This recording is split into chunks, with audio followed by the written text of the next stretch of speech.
আমাদের মনে আছে ওই 3 আগস্ট 4 আগস্টে কিভাবে আমাদের পীর সাহেব হুজুর বলেছিল 5 তারিখে সকাল 10টায় গণভবন অভিমুখে আমরা একসাথে যাত্রা করব। 2024-এর গণ অভ্যুত্থানের যারা শহীদ হয়েছে, ঠিক না? মীর মুগ্ধ, বীর শ্রেষ্ঠ আবু সাঈদ, তাদের নামকে নতুন করে পাঠ্যসূচিতে সংযোজন করা হয়েছে। তবে সাথে সাথে আমার আরেকটা দাবি আমি জানাতে চাই, এটা আমার ব্যক্তিগত দাবি, আপনাদের সাথে মিলতে নাও পারে।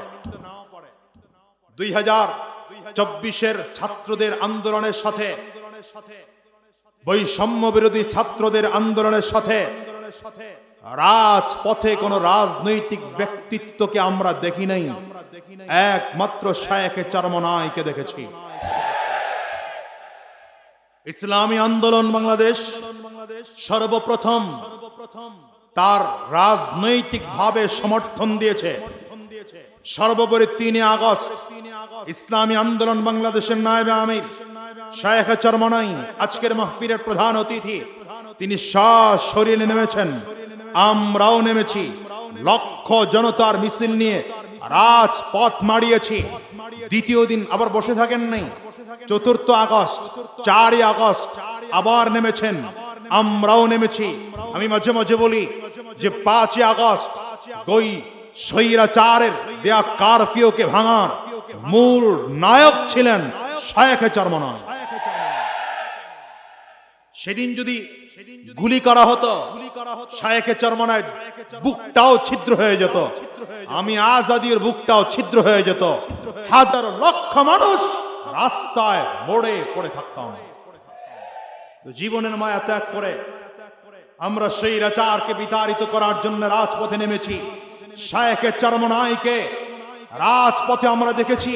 এখন তো চারিদিক নেতা, ডানে নেতা, বামে নেতা, সামনে নেতা, পেছনে নেতা, উপরে নেতা, নিচে নেতা, ফেস্টুনে ঝুলে নেতা, গাছে ঝুলে নেতা, কিন্তু 5 আগস্ট শায়েখে চরমনাই ছাড়া কোন রাজনৈতিক ব্যক্তিত্ব আমরা দেখি না।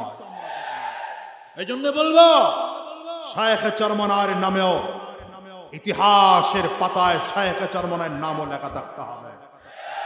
আয় ঠিক কিনা জোরে বলো। আমরা আলেমদের অবদান বারবার ভুলে যাই।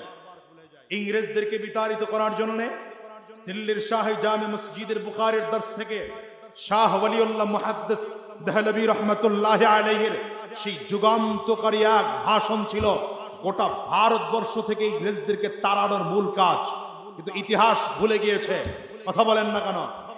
এদেশ স্বাধীন করার জন্য মাওলানা ভাসানীর যে অবদান ছিল, সে অবদান ওই জাতি ভুলে গিয়েছে।